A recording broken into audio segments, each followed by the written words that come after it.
മുണ്ടക്കൈ ചൂരൽമല ദുരന്തത്തിന്റെ വിലാപമായുന്നതിനു മുമ്പ് അതിനു സമീപം തുരങ്കപാത നിർമ്മിക്കാൻ തീരുമാനിച്ച മുൻ മുഖ്യമന്ത്രി പിണറായി വിജയനല്ലേ യഥാർത്ഥത്തിൽ ഇന്നലെ നടന്ന ദാരുണ സംഭവത്തിന് ഉത്തരവാദി? എന്താണ് തുരങ്കപാത? കോഴിക്കോടിനെ വയനാടുമായി ബന്ധിപ്പിക്കുന്ന ഏറ്റവും പ്രധാന പാതകളിൽ ഒന്നാണ് താമരശ്ശേരി ചുരം. സ്ഥിതി ചെയ്യുന്നത് കോഴിക്കോട് ജില്ലയിലാണെങ്കിലും വയനാട് ചുരം എന്നാണ് പൊതുവിൽ അറിയപ്പെടുന്നത്. വയനാടിനെ കോഴിക്കോടുമായി ബന്ധിപ്പിക്കുന്ന മലമ്പാത എന്നതിനപ്പുറം മൈസൂരിലേക്കും ബാംഗ്ലൂരിലേക്കുമുള്ള അന്തർ സംസ്ഥാന പാത കൂടിയാണ് ഇന്ന് താമരശ്ശേരി ചുരം. താമരശ്ശേരി അടിവാരത്ത് നിന്ന് തുടങ്ങി വയനാട് ലക്കിടിയിൽ അവസാനിക്കുന്ന ചുരത്തിൽ 9 ഹെയർപിൻ വളവുകളാണുള്ളത്. 12 കിലോമീറ്ററാണ് അടിവാരം മുതൽ ലക്കിടി വരെയുള്ള ദൂരം. സമുദ്രനിരപ്പിൽ നിന്ന് ഏകദേശം 2625 അടി മുകളിലായാണ് ചുരം സ്ഥിതി ചെയ്യുന്നത്. വയനാടിന്റെ കരുത്തും അതുപോലെ ദൗർബല്യവുമാണ് താമരശ്ശേരി ചുരം. 12 കിലോമീറ്റർ ചുരത്തിലെ 9 ഹെയർപിൻ വളവുകളിൽ വാഹനങ്ങൾ കുരുങ്ങുന്നത് മൂലം മണിക്കൂറുകൾ നീളുന്ന ഗതാഗത കുരുക്കുകൾ ചുരത്തിലെ പതിവ് കാഴ്ചയാണ്. മഴക്കാലത്തും മറ്റും മണ്ണിടിച്ചിലും മറ്റും കൊണ്ടുണ്ടാകുന്ന അപകടങ്ങളും പതിവാണ്. വനപാതയായതിനാൽ ചുരം പാതയുടെ വീതി കൂട്ടുന്നതിനും സംരക്ഷണ പ്രവർത്തികൾ നടത്തുന്നതിനും വലിയ പരിമിതികളുള്ളതിനാൽ ഈ സാഹചര്യങ്ങൾക്ക് ഇന്നും ഒരു മാറ്റവുമില്ല. ഇതിനുള്ള ശാശ്വതമായ പരിഹാരം എന്ന നിലയിലാണ് ആനക്കാംപൊയിൽ കള്ളാടി മേപ്പാടി തുരങ്കപാതയെ വിഭാവനം ചെയ്തിരിക്കുന്നത്. ദീർഘകാലമായുള്ള ചർച്ചകൾക്കും പഠനങ്ങൾക്കുമെല്ലാം ശേഷം പദ്ധതിയുടെ ഔപചാരിക ലോഞ്ചിങ് 2025 ഒക്ടോബർ 5 മുഖ്യമന്ത്രി പിണറായി വിജയൻ ഓൺലൈനിലൂടെ നിർവഹിച്ചിരിക്കുകയാണ്. അതേസമയം പരിസ്ഥിതി അനുമതി കിട്ടാത്ത പദ്ധതിയുടെ ഔപചാരികമായ പ്രഖ്യാപനം നടത്തിയ സർക്കാർ നടപടിയെ വിമർശിച്ച് പ്രതിപക്ഷവും രംഗത്തെത്തിയിരുന്നു. കോഴിക്കോട് വയനാട് ജില്ലകളെ ബന്ധിപ്പിക്കുന്ന തുരങ്കപാതയ്ക്ക് 2134 കോടി 50 ലക്ഷം രൂപയുടെ കിഫ്ബി ധനാനുമതി ലഭിച്ചിരുന്നു. കോഴിക്കോട് നിന്ന് വയനാട്ടിലേക്കുള്ള യാത്രാ ദൈർഘ്യം കുറയ്ക്കാനും വയനാടിനെ പുറംലോകവുമായി എളുപ്പത്തിൽ ബന്ധിപ്പിക്കാനും ഉദ്ദേശിച്ചുകൊണ്ടുള്ള ഈ തുരങ്കപാത യാഥാർത്ഥ്യത്തിലേക്ക് നടക്കുമ്പോൾ ഈ പ്രദേശങ്ങളിലെ ജനങ്ങളുടെ പ്രതീക്ഷകൾ കുന്നോളമാണ്. അതോടൊപ്പം പദ്ധതി നടപ്പാക്കരുതെന്ന ആവശ്യവുമായി പരിസ്ഥിതിവാദികളും സജീവമായി രംഗത്തുണ്ടായിരുന്നു. ആനക്കാംപൊയിൽ കള്ളാടി മേപ്പാടി റോഡിനു വേണ്ടി 30 വർഷം മുമ്പ് തുടങ്ങിയ ശ്രമങ്ങൾ എവിടെയും എത്തിയിരുന്നില്ല. ചുരത്തിലെ ബദൽ പാതകൾക്കായുള്ള ശ്രമങ്ങളെല്ലാം പദ്ധതികളായും സ്വപ്നങ്ങളായും തന്നെ തുടർന്നതോടെയാണ് ടണൽ റോഡ് എന്ന ആശയം ഉയർന്നു വന്നത്. പിന്നീട് ഇത് എത്രത്തോളം പ്രായോഗികമാവും എന്ന അന്വേഷണങ്ങളായി. കോഴിക്കോട് ജില്ലയിൽ മറിപ്പുഴ വരെയും വയനാട് ഭാഗത്ത് കള്ളാടി 900 എസ്റ്റേറ്റ് വരെയും നേരത്തെ തന്നെ റോഡ് പൂർത്തിയാക്കിയിരുന്നു.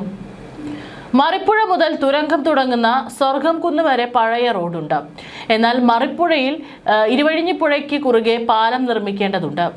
തുരങ്കപാത യാഥാർത്ഥ്യമായാൽ കോഴിക്കോട് ജില്ലയിലെ ആനക്കാംപൊയിൽ നിന്ന് 16 കിലോമീറ്റർ സഞ്ചരിച്ചാൽ മേപ്പാടിയിലെത്താനാകും.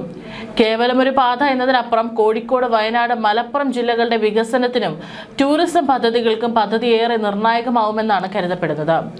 3 ജില്ലയ്ക്കിടയിലെ യാത്രയും ചരക്ക് നീക്കവും ഏറെ എളുപ്പത്തിലാക്കുന്നതാണ് തുരങ്കപാത. മലപ്പുറത്തു നിന്നും കോഴിക്കോട് നിന്നും കർണാടകയിലേക്കുള്ള ദൂരവും ഗണ്യമായി കുറയും.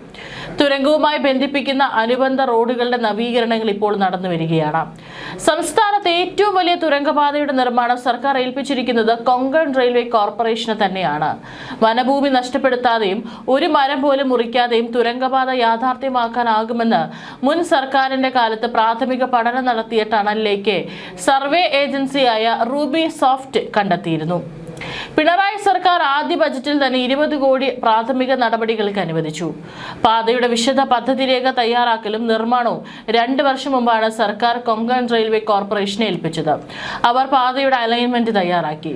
6 മാസത്തിലേറെ കാലം കൊങ്കൺ റെയിൽവേ കോർപ്പറേഷൻ അധികൃതർ ആനക്കാംപൊയിലും കള്ളാടിയിലും ക്യാമ്പ് ചെയ്ത് നടത്തിയ പരിശോധനകൾക്കും പഠനങ്ങൾക്കും ഒടുവിലാണ് ഈ പദ്ധതിയുടെ വിശദമായ പദ്ധതി രേഖ തയ്യാറാക്കിയത്. ഇത് പൊതുമരാമത്ത് വകുപ്പ് അംഗീകരിച്ചതോടെയാണ് ഭരണാനുമതി ലഭിച്ചത്. പദ്ധതിയുടെ ചിലവിനെ കുറിച്ചാണ് കൊങ്കൺ അധികൃതർ തയ്യാറാക്കിയ DPRൽ പ്രധാനമായും പറയുന്നത്. പ്രാഥമികമായി കിഫ്ബി സഹായത്തോടെ 658 കോടി രൂപയാണ് ഈ പദ്ധതിക്കായി സർക്കാർ വകയിരുത്തിയിരുന്നത്. എങ്കിലും പദ്ധതി പൂർത്തിയാക്കാൻ ഇതിന്റെ 3 ഇരട്ടി തുകയെങ്കിലും വേണ്ടി വരുമെന്നാണ് DPR പറയുന്നത്. കിഫ്ബിയിൽ നിന്ന് 658 കോടി രൂപ അനുവദിച്ച് മെയ്യിൽ പദ്ധതിക്ക് ഭരണാനുമതി നൽകിയിരുന്നു. ഇതിന് പിന്നാലെയാണ് 100 ദിന പദ്ധതിയിൽ ഉൾപ്പെടുത്തിയത്. പിന്നീട് 2134 കോടി 50 ലക്ഷം രൂപയുടെ കിഫ്ബി ധനാനുമതിയും ലഭിച്ചു. കോഴിക്കോട് ജില്ലയിൽ ആനക്കാംപൊയിൽ മറിപ്പുഴയിൽ നിന്ന് തുടങ്ങി വയനാട്ടിലെ മേപ്പാടി കള്ളാടിയിൽ അവസാനിക്കുന്നതാണ് പാത. ഇതിൽ കോടഞ്ചേരി പഞ്ചായത്തിലെ സ്വർഗം കുന്നിനും കള്ളാടിക്കുമിടയിൽ വനത്തിലൂടെ കടന്നു പോകുന്ന 7 കിലോമീറ്റർ ദൂരത്തിലാണ് തുരങ്കം നിർമ്മിക്കേണ്ടി വരിക. പാത യാഥാർത്ഥ്യമാകുന്നതിന് ഒട്ടേറെ കടമ്പകളും സർക്കാരിന്റെ മുന്നിലുണ്ട്. വനഭൂമി ഏറ്റെടുക്കേണ്ടതില്ലെങ്കിലും കേന്ദ്ര വനം പരിസ്ഥിതി മന്ത്രാലയത്തിന്റെ അനുമതി ആവശ്യമാണ്. ഈ നടപടികൾ കൊങ്കൺ റെയിൽവേ കോർപ്പറേഷൻ തന്നെ പൂർത്തിയാക്കണമെന്നാണ് ധാരണ. പാരിസ്ഥിതിക അനുമതിയുടെ ഭാഗമായി പൊതുയിടങ്ങളിൽ ഹിയറിംഗ് നടത്തി പൊതുജനത്തിന്റെ അനുമതിയും നേടേണ്ടതുണ്ട്. 2132 ചതുരശ്ര കിലോമീറ്റർ വിസ്തൃതിയുള്ള 1/3 വനഭൂമിയുള്ള കേരളത്തിലെ ആദിവാസി ജനസംഖ്യയുടെ 31% അധിവസിക്കുന്ന വയനാട് ജില്ലയുടെ സ്വപ്ന പദ്ധതിയാണ് ഈ തുരങ്കപാത. തുരങ്കപാത യാഥാർത്ഥ്യമായാൽ നിലവിൽ തങ്ങൾ അനുഭവിക്കുന്ന നിരവധി ദുരിതങ്ങൾ പരിഹരിക്കപ്പെടുമെന്ന് വയനാട്ടുകാർ വിശ്വസിക്കുന്നു. എല്ലാ തരത്തിലുള്ള വികസന പ്രവർത്തനങ്ങൾക്കും വെല്ലുവിളിയായി തുടരുന്ന ഭൂമിശാസ്ത്രപരമായ പരിമിതികൾ മറികടക്കാനാവുമെന്നും ഇതിലൂടെ കൂടുതൽ വികസനവും മെച്ചപ്പെട്ട ജീവിത സാഹചര്യങ്ങളും വയനാട്ടിലേക്ക് എത്തുമെന്നും വിലയിരുത്തപ്പെടുന്നു. ഗുരുതരാവസ്ഥയിൽ വിദഗ്ധ ചികിത്സയ്ക്കായി കോഴിക്കോട്ടേക്കുള്ള യാത്രയ്ക്കിടെ ചുരത്തിലെ ഗതാഗത കുരുക്കിൽ ജീവൻ പൊലിയുന്ന കാഴ്ച ഇനി കാണേണ്ടി വരില്ലെന്നും വയനാട്ടുകാർ പ്രതീക്ഷിക്കുന്നു. തുരങ്കപാതയ്ക്കെതിരെ കടുത്ത എതിർപ്പുമായി പരിസ്ഥിതിവാദികളും രംഗത്തെത്തി. 7500 അടി ഉയരമുള്ള കോഴിക്കോട് ജില്ലയിലെ വാവുൽമല, വയനാട്ടിലെ ചെമ്പ്ര പീക്ക് എന്നിവയടക്കം പാരിസ്ഥിതിക പ്രാധാന്യമുള്ള നിരവധി മേഖലകൾ ഉൾപ്പെടുന്ന പ്രദേശങ്ങളിലൂടെയാണ് 6.8 കിലോമീറ്റർ നീളം വരുന്ന തുരങ്കപാത കടന്നുപോകുന്നത്. പശ്ചിമഘട്ട സംരക്ഷണത്തിനായുള്ള പ്രത്യേക സമിതികളും അവയുടെ നിർദ്ദേശങ്ങളും ബഫർ സോൺ പ്രഖ്യാപനങ്ങളും ഒക്കെ നിലനിൽക്കുന്ന അവസരത്തിലാണ് പശ്ചിമഘട്ടത്തെ തുരന്നു കടന്നുപോകുന്ന ഇന്ത്യയിലെ തന്നെ 3ാമത്തെ വലിയ തുരങ്കപാത നടപ്പിലാക്കാൻ പോകുന്നതെന്ന് വിമർശകർ ആരോപിച്ചു. പശ്ചിമഘട്ട മലനിരകളിൽ നിന്ന് ചാലിയാറിലേക്ക് ഒഴുകിയെത്തുന്ന നിരവധി നീരുറവുകളുടെയും കൈത്തോടുകളുടെയും നിലനിൽപ്പിനെ തുരങ്കപാത പ്രതികൂലമായി ബാധിക്കുന്നത് എങ്ങനെയെന്നോ തുരങ്കപാത സൃഷ്ടിക്കുന്ന പാരിസ്ഥിതികവും സാമൂഹികവുമായ പ്രത്യാഘാതങ്ങൾ എന്തെന്നോ വ്യക്തമാക്കാതെയാണ് പദ്ധതിയുമായി മുന്നോട്ടു പോകാൻ സർക്കാർ നിശ്ചയിച്ചിരിക്കുന്നതെന്നും ഉരുൾപൊട്ടൽ സാധ്യതകളും സോയിൽ പൈപ്പിംഗ് പോലുള്ള പ്രതിഭാസങ്ങളും ശക്തമായി നിലനിൽക്കുന്ന ഈ മേഖലയിലെ തുരങ്ക നിർമ്മാണം വ്യക്തമായ പഠനത്തിന്റെയും തുറന്ന സംവാദത്തിന്റെയും വെളിച്ചത്തിലായിരിക്കണം നടപ്പിലാക്കേണ്ടതെന്നും വിമർശകർ ചൂണ്ടിക്കാട്ടുന്നു. അനുദിന ദുർബലമായിക്കൊണ്ടിരിക്കുന്ന വയനാടൻ പരിസ്ഥിതിക്ക് കൂടുതൽ ആഴത്തിലുള്ള മുറിവേൽക്കാതിരിക്കുക എന്നത് മനുഷ്യനെയും പ്രകൃതിയും സ്നേഹിക്കുന്ന എല്ലാവരുടെയും ബാധ്യതയാണ്. അതുകൊണ്ട് തന്നെ വികസനവുമായി ബന്ധപ്പെട്ട ഒരു പദ്ധതി നടപ്പിലാക്കുമ്പോൾ അവ ഉയർത്താവുന്ന എല്ലാ തരത്തിലുമുള്ള വെല്ലുവിളികളെയും പരിഗണിക്കേണ്ടതുണ്ട്.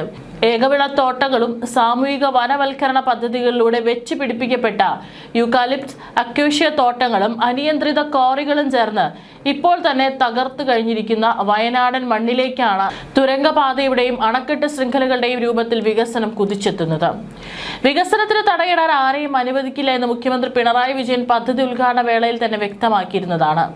അതേസമയം ഒരു ജനതയുടെ പാരിസ്ഥിതിക സുസ്ഥിരതയ്ക്ക് തടയിടാൻ പരിസ്ഥിതിക്ക് മേൽ ദീർഘകാല പ്രത്യാഘാതങ്ങൾ സൃഷ്ടിക്കുന്ന പദ്ധതികൾ നിശ്ചയിക്കാൻ 5 കൊല്ലം മാത്രം അധികാര കാലയളവുള്ള ഒരു മന്ത്രിസഭയ്ക്ക് എന്ത് അധികാരമാണ് ഉള്ളതെന്ന കാലാനുസൃതമായ ചോദ്യം ഉയർത്തപ്പെടേണ്ടത് അനിവാര്യമാണ്.